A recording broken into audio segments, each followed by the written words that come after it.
केतू स्वराज्याचा त्याग करून या लंकेपर्यंत लांबचा पल्ला गाठत प्रवास केला. का रे बा, काय अशी गरज तुला भासली?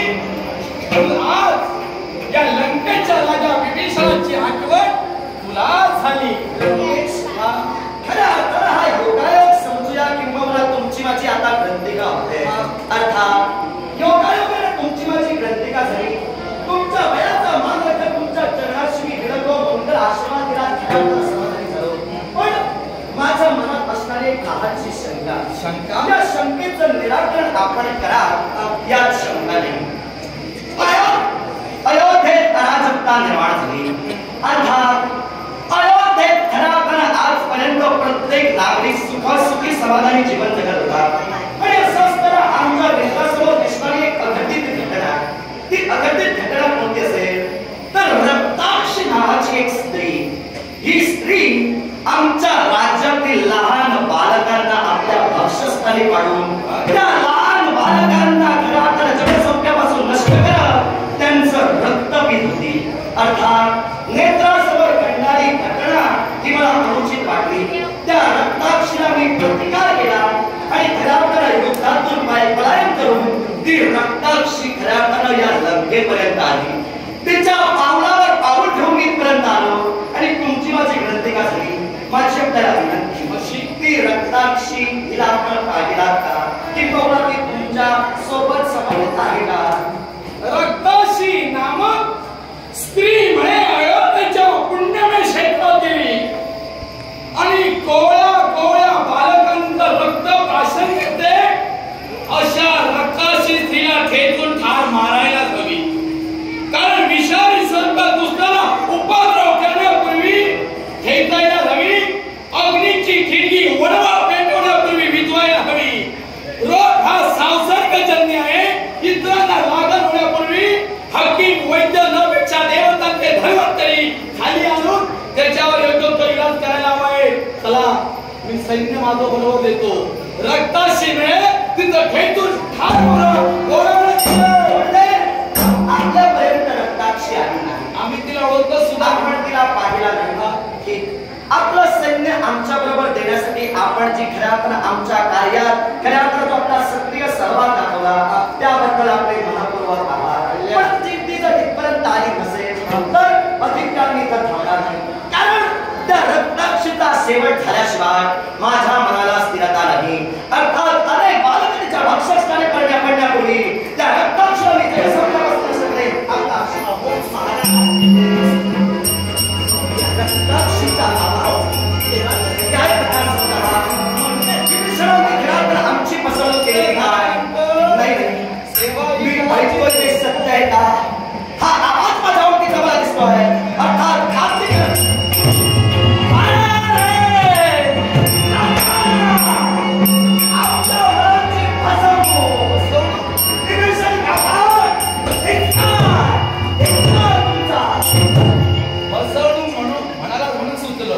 आजकाल लग्नाची पत्रिका वाटायला सुरुवात केली आहे.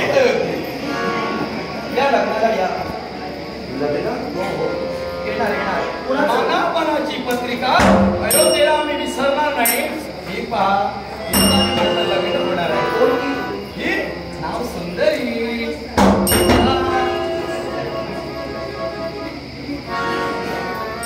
यांचं असं कधीपासून व्हायला लागलं?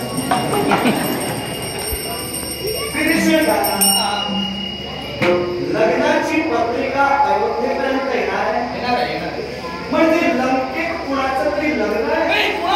स्वतः माझं आणि हिचं लग्न ठरलंय. सांगताय का? काही दिवस शिल्लक राहिले. देवा निमंत्रण येणार आहे. तुम्हाला आता कोणाकडून कानावर आलं असेल राग धरू नका. आनंद लग्नापर्यंत थांबा. लंकेश काय करताय? काय बोलताय? आमची फसवणूक करताय का? अरे लग्न आहे बाबा, नारद मुलीच्या साक्षीने आहे. अजून काय फसवणूक करू? येऊन गेलं की तुझ्यापूर्वी लग्न आहे आणि हिच्या समोर तुमचं लग्न आहे. ऐका, ज्या रक्ताक्षीची मागणी मी तुमच्याकडे केली होती ती रक्ताक्षी दुसरी तिसरी कोणी नव्हे, तर प्रत्यक्षात जिला तुम्ही सुंदरी हे ते म्हणून तिच्याशी लग्न करताय ती स्त्री होय. तेव्हा माझी फसवणूक करू नका. माझे नेत्र मला कधी दगा देऊ शकत नाही. तेव्हा जिच्याशी तुम्ही लग्न करणार आहात त्या स्त्रीला एक राजाचा शासन करण्याचा निर्णय द्या. त्यापेक्षा या अधर्मी स्त्रीला तुम्ही या लंकेत काय माहिती आहे नाही अजून माहिती. तुझं हे पोरमत आहे आणि पोरमत उद्धटपणे चटकन काही बोलतो. मग आमचं जर पोरमत आहे तर ज्येष्ठ मताने योग्य काय ते सांगा मी ऐकण्यास. सूर्याच्या मेघांची दाटी झाली तर काही जणांना अंधार झाल्यासारखा दिसतो आणि मेघ दूर झाल्यानंतर दिवस झाल्यासारखा दिसतो. तसं तुझं झालं. तुला जे दिसली ती रक्ताशी आणि आता ती सुंदरी ती रक्ताशी दिसते. आणि नेत्राचा तुझा दोष आहे माझा नव्हे. माझ्या नेत्रांच्या दोषापर्यंत तुम्ही जाऊ नका. माझं शरीर आजपर्यंत मला व्यवस्थित साथ देत आहे. हो. मी सुदृढपणे वावरतोय. माझे नेत्र कमकुवत झाले हे अलीकडे तुम्ही काही जाणार नाही त्यामुळे तुम्हाला माहित नाही. ही सुंदरी आहे. ही सुंदरी आहे आणि सुंदरीच्या नावानं मी तिला ओळखतोय. लग्नाच्या अनावाकाच्या रक्ताशी आहे. लहान मुलांना खाते आहे. हा तुमचा आरोप हिच्यावर की रक्ताशी. आता ती सुंदरी आहे हे तुम्ही मान्य केला म्हणून माझ्या नेत्रातले दोष तुम्ही सांगितला. तुमच्या मताला फक्त तुम्ही ग्राह्य मानून खऱ्या तर माझ्यावर टीका केला. मी त्या स्त्रीला रक्ताक्षी म्हणून पाहिली. ती स्त्री ही रक्ताक्षी हो. तेव्हा मी सांगतोय ही सुंदरी नव्हे ही रक्ताक्षी आहे. तुमच्या नेत्रांची आता तपास. तुम्ही दुर्गुणी म्हणून जेव्हा पाहिली ती ही म्हणतात आणि मी सद्गुणी म्हणून भावी जीवनाची सहचारी पाहिली ती सुद्धा ही सुंदरी. आता लंकेचे आता राजे झाला. राजा सारखे बोला. राजा सारखे राहा. आंधळा न्याय करू नका. राजासारखे बोला आणि राजासारखे वागा असं तुम्ही काय म्हणता.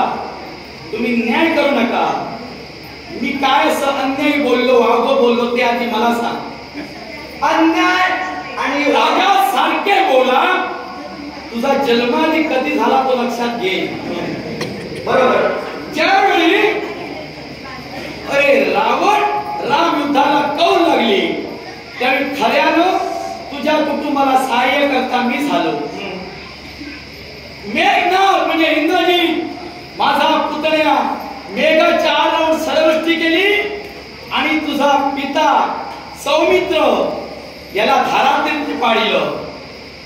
बऱ्याच जणांना वानर सैन्याला वाटलं होतं हे आता गेले माणसातून उठून. पण काय झालं त्यावेळी सुषेण नावाच्या वैद्याला मी सूचना केली चला आणि वैद्य त्याच्यावर इलाज करायला हवे. त्याप्रमाणे सुषेण वैद्यानं त्यावर उपचार केले. पुन्हा ते व्यवस्थित झाले. त्यानंतर राम रावण युद्ध संपलं. पुनश्च ते अयोध्येत गेले. रामाचा राज्याभिषेक करण्यासाठी मी तिथे स्वतः होतो. त्यानंतर तुझा जन्म झाला आणि जर तुझ्या पित्याला वाचविण्याचा उपाय जर का वैद्यकीय सुचवला नसता तर तू आधी जन्माला झाला नसता. आता तुझ्या बापाचा बाप मी इथं आहे आणि तू मला आता शिकवतो आहे नागवंड किती खोल गेली आहे. मुद्दा माझा काय होता. तुम्ही माझ्या म्हणालास एक लक्षात ठेव. वेळ निघून जाते शब्द लक्षात राहतात. राजासारखं बोल. अज्ञानपणाचं बांधून पाहण्याचं तुला कोणी सांगितलं. ऐका सांगतोय. माझा मुद्दा काय होता तो लक्षात घ्या. तुम्ही आत्मिक कुठपर्यंत बोलला. खऱ्या अर्थानं राम रावण युद्ध संपुष्टात आला तिथपर्यंत. माझ्या वडिलांना तुम्ही वाचला जे काय केला ते योग्यच केला. तेवढ्यापर्यंत बरे होता. नंतर सर्व एक लक्षात ठेवा. साहेब बाहेर म्हणाला राम सहवासात तुम्ही आहात. रामाच्या म्हणजे तुम्ही पुत्रा समान राहा. या रामपुत्रांची पुतण्यांची वाणी एवढी अपवित्र केव्हा अपवित्र नाही. रामपुत्रांची वाणी ही सत्यतेची खूण दर्शवणारी आहे हे पटवून देणार. मग मला सांगा राम राजा आहे त्याला कोणी बोललं का राजासारखं बोला. त्या रामाचा सहवास तुझ्यापेक्षा मला जवळचा आहे. राम जिंकला कारण मी आहे. रामापेक्षा हुशार कोण आहे. तो हुशार आहे कोण आहे. ऐका कसे आता बोलताय अर्धवट कसे जाता. मी काय सांगू तुम्ही ऐका तुम्ही बोलता अर्धवट तू म्हणतो. मी बोलू फिरू की तू सुद्धा अर्धवट बोलतो. पण मला नको त्या शब्दांचा उच्चार करायला लावू नको. मी करणारही नव्हे. काका मी जे काय बोललो त्याचं शब्द स्पष्टीकरण करा. तुम्ही काय बोलला? तू आधी कधी जन्माला आलास हे तुला माहित आहे का? आता मी कधी जन्म त्याआधी मी राजा झालो म्हणून म्हणालो. काय त्याआधी मी तू राजा म्हणालास ना, राजा सारखं बोल. मग तुझ्या जन्माआधीपासून मी बोलतो तो राजा म्हणून ती नोकर म्हणू. मी असं कुठं म्हणालो? राम येईल तर त्याला काय वाटतं माहितीये? विभीषण बोलतो राजासारखा आणि सौमित्र पुत्र बोलतो नोकरासारखा. तेव्हा दुसऱ्याच्या राज्यात गेल्यानंतर बोलण्याविषयी उद्धटपणाचे शब्द माझ्याजवळ संग्रही पुष्कळ आहे, पण त्याचा उपयोग कुठं करायला हवाय हे कळायला हवंय. तुझा मुद्दा काय? रक्ताशीनं लहान लहान पोराला गिळंकूत केलेला आहे. मी म्हणाले सुंदरी आहे, मात्र काय चुकलं? मला सुंदरी म्हणून परिचित आहे. तू सांगशील अनेक नावं, मी मान्य करू. मग तुम्ही तिला सुंदरी म्हणून मान्य केला, तुम्ही जी प्राप्त परिस्थिती अनुभवला त्यावर तुम्ही विश्वास ठेवला.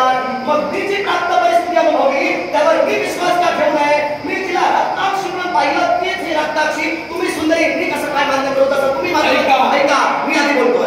तुम्ही काय म्हणाला? तू कधी जन्माला आलास हे आधी तुला माहित आहे का? असं बोलला. ऐका, मी कधी जन्माला आलो हे मला माहित आहे. कसं ते ऐका, सांगतो आता. शब्दान शब्द पटवून सांगतोय. खऱ्या अर्थानं आमच्या 40 पिढ्या आणि या 40व्या पिढीत आमचे प्रभू रामचंद्र अयोध्येचे राजा झाले. आम्ही 41व्या पिढीतले.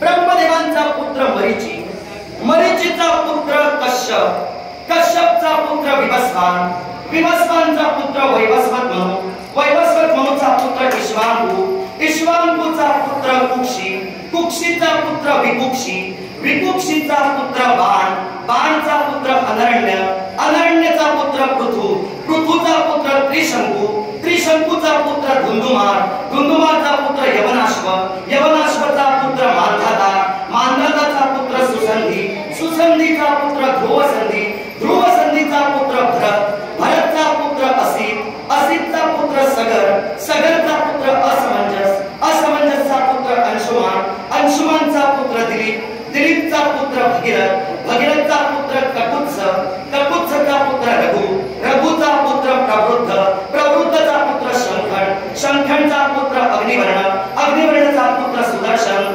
सुदर्शनचा पुत्र खऱ्या अर्थानं शीघ्र, शीघ्रचा पुत्र खऱ्या अर्थानं जर पाहायला गेलं तर मुरु, मुरुचा पुत्र प्रशेक्षु, प्रशेक्षुचा पुत्र अंबरीश, अंबरीशचा पुत्र नहुष, नहुषचा पुत्र ययाति, ययातीचा पुत्र नाभाग, नाभागचा पुत्र अज, अजचा पुत्र दशरथ आणि 40व्या पिढीत रामलक्ष्मण.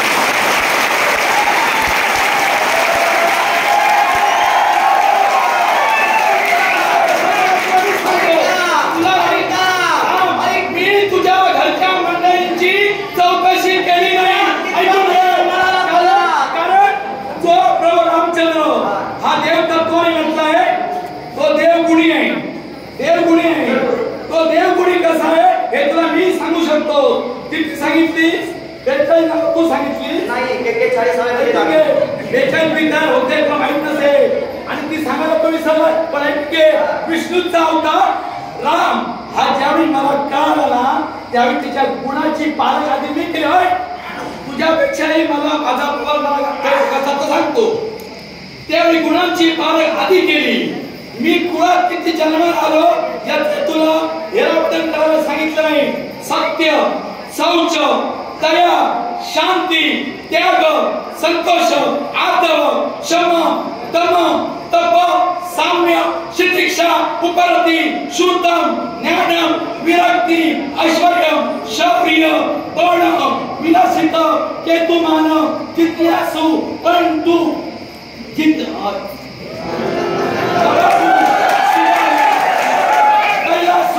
आणि त्याच्यानंतर अस्तित्व सनातन पूर्ण ब्रह्मांड मी निवडला.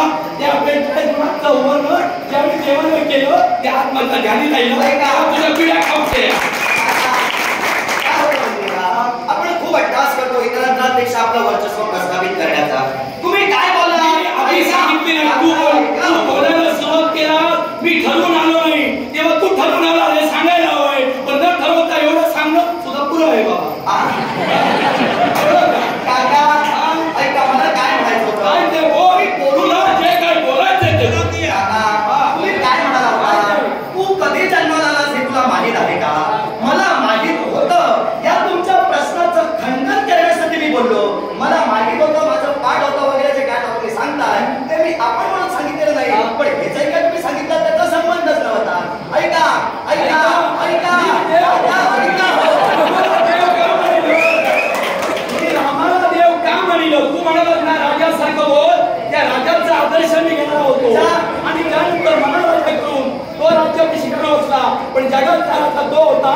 गुणात मी ओळखला तेव्हा मी राजाला हे सांगायचो. असं जर तुम्ही सांगला त्याच्या आधी तुझे बेटे झाले ना कोणाला माहित नव्हतं तू किती गुणाने नटला तो. ऐका ते माहित होतं का सांग. आता तुम्ही काय सांगता जर राघवाचे गुण तुम्ही घेतला म्हणजे आमच्या काकांचे गुण घेतला आणि आमच्या काकांच्या सहवासात वाढला म्हणून तुम्ही जर हे सगळं सांगत असाल तर मी तरी असं म्हणतोय याच आमच्या काकांचे शब्द तुम्ही पायकरी पुरविला. कसे ऐका ज्यावेळी आमच्या कुळातील एक राजकर्ते म्हणजे इक्ष्वाकू आज आम्ही बोलून मोकळे झालो होतो. या इक्ष्वाकू राजांना विश्वकर्म्यानं निर्माण केलेली श्रीरंगधराची मूर्ती ही ब्रह्मदेवांकडून त्यांना मिळाली होती. अर्थात ही मूर्ती त्यांनी इक्ष्वाकू राजांना दिली आणि ती मूर्ती आमच्या अयोध्येत इक्ष्वाकू राजांपासून खऱ्या अर्थानं प्रतिष्ठापना करून तिथं होती. आमच्या अयोध्येतील प्रत्येक राजा प्रत्येक राजवंश हा त्या मूर्तीचे पुढे नतमस्तक झाल्याशिवाय आपल्या कार्यकारिणीला सुरुवात करत नव्हता. पण राम रावण युद्धात आपण आम्हाला अनमोल सहकार्य केला त्याबद्दल तुमचे आम्ही ऋण फेडू शकत नाही. मान्य करतोय मी जे तुम्ही सहकार्य केला ते केला तर अनमोल सहकार्य असं कोणी करणार सुद्धा नाही. ते सहकार्य तुम्ही केला. अर्थात ज्यावेळी राम राज्याभिषेक होत होता त्यावेळी त्या राज्याभिषेकाला तुम्ही मोठ्या उत्साहाने आला. त्यावेळी ती श्रीरंगधराची मूर्ती तुम्ही तुमच्या नेत्रानं पाहिला. तुमच्या मनात इच्छा निर्माण झाली की ही श्रीरंगधराची मूर्ती आपण आपल्या लंकेत न्यावी. बरोबर तुम्ही जे आमच्यावर उपकार केला होता या उपकाराची परतफेड म्हणून ही श्रीरंगधराच्या मूर्तीची मागणी आमच्या काकांकडे म्हणजे राघवांकडे तुम्ही केला आणि राघवांनी आमच्या काकांनी ती मूर्ती मोठ्या आनंदाने तुमच्याकडे दिली होती ना. मग तुम्ही ती मूर्ती घेतला आणि तुमच्या लंकेच्या दिशेने म्हणजे दक्षिण दिशेला प्रवास करण्यासाठी गेला. पण ब्राह्मणांचा नियम बोलतोय एक ब्राह्मण हा आपल्या नियमावलीला कधी बाधा आणू देत नाही. अर्थात जात असताना माध्यान्ह समयाला तुमची स्नान संध्या करण्याची वेळ झाली तेव्हा त्या कावेरी नदीकडे तुम्ही थांबला. कावेरी नदीतील एका बेटाकडे ती श्रीरंगधराची मूर्ती तुम्ही ठेवला. स्नान करण्यासाठी आत गेला. स्नान केला बाहेर आला. पुनश्च मूर्ती उचलण्यासाठी तुम्ही गेला त्यावेळी ती मूर्ती त्या बेटातून आलेला. ज्यावेळी आमच्या राघवाने तुमच्याकडे ती मूर्ती दिली होती त्यावेळी तुम्हाला सूचित केलं होतं की ही मूर्ती लंकेतच नेऊन तुम्ही पुजावी. मग ती मूर्ती तिथून हलली नाही. त्यावेळी आकाशवाणी झाली आणि आकाशवाणी झाली तेव्हा तुम्हाला सूचित केलं गेलं ही मूर्ती आता इथून हलणार नाही. ती जमिनीला स्पर्श करण्या अगोदर तुम्ही लंकेत द्यायला हवी होती. आता हे लंकेश या मूर्तीचं खऱ्या अर्थानं दर्शन या कावेरी नदीच्या या बेटाकडे येऊनच तुम्हाला घ्यावं लागेल. अर्थात त्यावेळी त्या क्षेत्राला श्रीरंग तीर्थ क्षेत्र म्हणून ओळखलं गेलं जिथं हे लंकेश खऱ्या अर्थानं त्या मूर्तीचं पावित्र्य जपण्यासाठी प्रतिदिनी तिथपर्यंत जात आहे. त्या मूर्तीचं दर्शन घेऊन यथाविधी पूजा करून पुन्हा तुम्ही इथे येतात. मग आमच्या काकाने तुम्हाला सांगितलं होतं लंकेत नेऊन त्या मूर्ती पूजा. ती मूर्ती कावेरीच्या बेटात कशी राहिली सांगतो तुला. राघवानं मूर्ती माझ्या सांगण्यावर माझ्याजवळ दिली होती. ते अनेकांच्या उपयोगी ठरावा. कारण लंकेत गेल्यानंतर राक्षसी कुळ हैदोस माझा होता. रावण मेल्यानंतर सुद्धा ज्यावेळी निद्रावस्थेत असताना माया विद्येचा चार टाकून एक वेळ मी विष्णू भक्तीला बसलो असताना त्यातून विष्णूच्या बैठका सहस्त्र नामावली जपली ती उचलली होती आणि त्या राक्षसानं आपल्या पात्रा भवनात नेली होती. याची जाणीव पूर्ती मला होती. पण रामबाणानं कोण अधोगतीला जाणार नाही सद्गतीला जाणार. कारण रामाने तयार केलेलं वाक्य होतं राम जाणे रावणा आणि रावण जाणे रामा. हे बरोबर आहे. मग बाळ ज्यावेळी ती पाताळाच्या ठिकाणी नेली गेली त्यावेळी संजीवनी ही पाताळात गेली. त्यात शुद्राचार्य यांची छाती अभिमानानं मोठी झाली. आता माझा गुण हे शतपटीला ग्रहण राहणार आहे. एकही शिष्य माझा मरणार नाही. कारण प्रभूच्या हातची ज्यावेळी मूर्ती असते किंवा वाचिक नामस्मरणाची पोथी असते ती अमृताच्या पात्रासारखी असते. मग एकदा ती गेली आणि असुर बलवंत झाले. आमच्यावर स्वारी केली. देवताला बंदीखान्यात टाकले. त्यावेळी मी दूर राहिलो. त्यावेळी प्रसंगाची आठवण झाली. दूरचा प्रवास करत असताना सारथीला मी सांगितलं गोदावरी त्याच्या आधी 2 नदी ओलांडून पुढे आलो. गोदावरी स्नान करण्यासाठी 3.5 उतरलो. ज्यावेळी मी डोहात बुडवतो त्यावेळी साक्षात्कार मला शेषाचा झाला आणि त्या शेष साक्षात्कारावरून मला कळालं शेषाचं शयन हे रिक्त दिसतंय. मग ते भरणार कधी तर विष्णूमुळे. म्हणजे तुम्ही आता म्हणाला श्रीलिंगाच्या मूर्तीनं, म्हणून मूळ स्वरूपाचा राम विष्णू अयोध्येला आहे, पण मूर्ती स्वरूपाचा राम त्या शेषावर बसवून टाकला. माझ्या प्रश्नाचं उत्तर हे नव्हतं. मला काय सूचित करायचं होतं? जिथं माझ्या काकांनी तुम्हाला सांगितलं होतं लंकेपर्यंत घेऊन जा, ती मूर्ती तुम्ही अर्धावर ठेवला म्हणजे त्या ठिकाणी का राजाचे राघवाचे शब्द काहीतरी पुरविले गेले. तेव्हा माझा हट्ट एकच आहे, जिला मी रक्ताक्षी म्हणून पाहिली ती रक्ताक्षी माझ्यामध्ये रक्ताची आहे. तेव्हा एका अपराधी स्त्रीला तू किती हट्टास केलास तरी मला माहितीये ती सुंदरी आहे. तुझ्यासाठी नावात परिवर्तन करणारा लंकेचा राजा विभीषण आहे. समजा समोरचा सत्याचा लवलेस होता.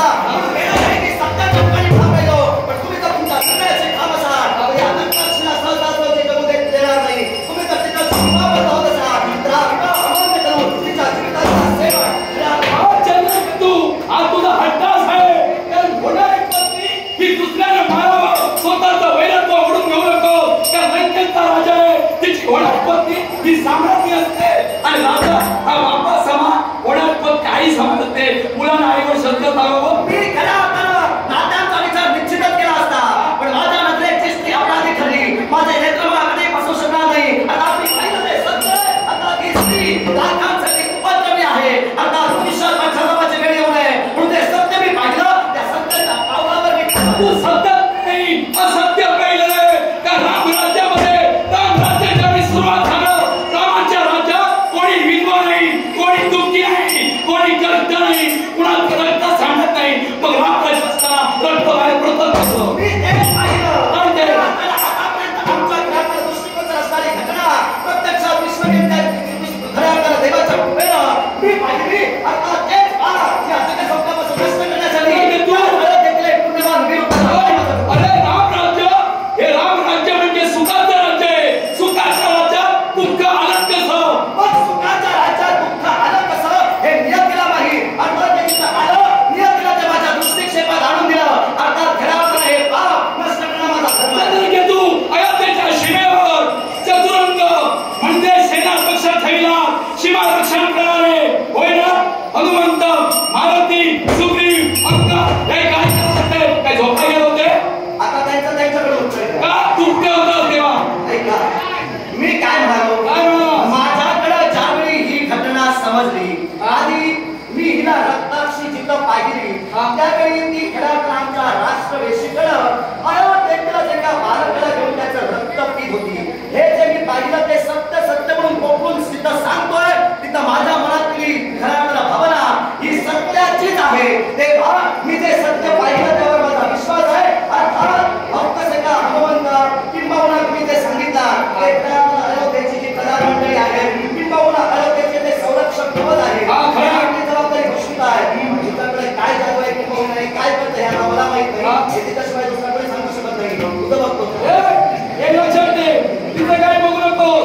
लक्षण करणारे जाऊ आहे. एक लक्षात दे, तिची काय जादू आहे तुला काय करणार? अरे जादू करण्यासाठी जादू कशात विचारायचे असते. जादूगाराची जादू उघड्यात गाणं पाहिजे असते. सांगता उघड्या गाण्याने पाहिजे जादू मला काही आवडली नाही. घटासाठी उपद्रवी असते.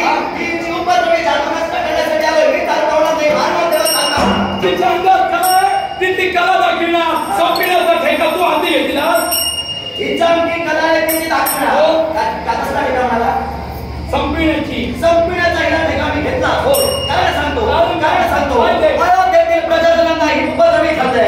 अयोध्येतील लहान लहान बालक हे आपल्या भक्षस्थानी पडते. अर्थात हा रक्तपात हा अयोध्येचा ठेका मी घेतला. काय म्हणून मी सांगितलं यापूर्वी राम राज्य हे सुरळीत राज्य आहे. मग राम राज्यात दुःख कसं? राम राज्यात दुःख आलं हे हिच्यामुळं. आता दुःखाला ते वेळ संपलं. आमचा धर्माचा धर्माला चालतो. काय राम राज्य हे धर्माचं आम्ही स्थापन करू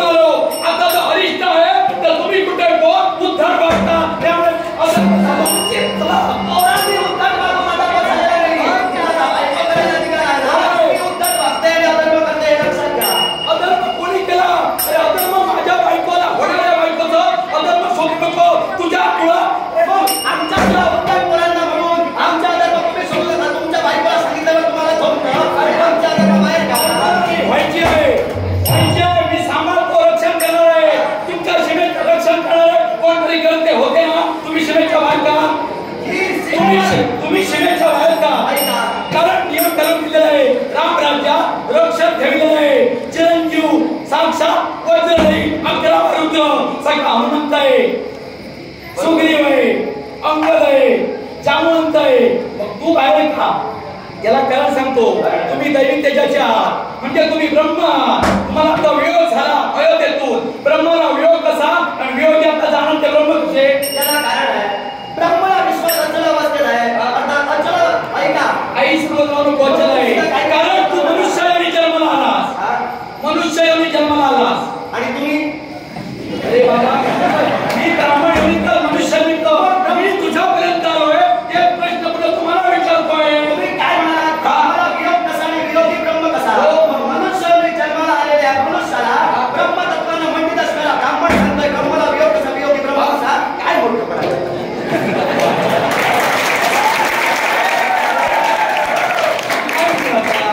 तू जे काही बोलतोस ना ते नीट शुद्ध भानावर येऊन बोल. ब्रह्म सांगतो, ब्रह्माला वियोग कसा रे? ब्राह्मणच सांगणार आहे. तुम्ही सूर्यवंश पुढे ना, मग क्षत्रिय आहे. क्षत्रियांना ब्राह्मण कशा समान आहे? क्षत्रियांना ब्राह्मणांनी आपल्या संरक्षणाचे चापवाड आम्हा क्षत्रियांच्या हाती दिले, अर्थात ब्राह्मण क्षत्रियांना पित्या समान. पित्या समान आहे. मग पित्या समान हा मूर्खपणा आहे. आता पित्या समान अरे बाबा, मी काय म्हणालो? मी काय म्हणालो? झेपावलं नाही. मी काय म्हणालो? उत्तर शब्द माझ्याजवळ सुद्धा आहे, त्याचा कौल योग्यच लागेल, पण मी उत्तर शब्द मुखात घेणार नाही. राम सहवास झाला, ब्राह्मणांचे मंत्र हे आमच्या मुखात आहे. देवाधीनम जगत सर्व मंत्राधीनम च दैवतम. ते मंत्र ब्राह्मणाधीनम, ब्राह्मण क्षत्रियांना दैवतम. तुम्हाला दैवत आहे ना? मग मूर्खपणाचा कळस कसा छान बोलता, छान बोलतो आम्ही. मी सांगितलं तू म्हणाला तर शांत बोलतो, म्हणून म्हणाला शांत बोलतो. काहीच बोललो नाही. मी सांगतो नाही काय म्हणा, तुम्हीच सांगता मी शांत बोलतो. हे बोलतो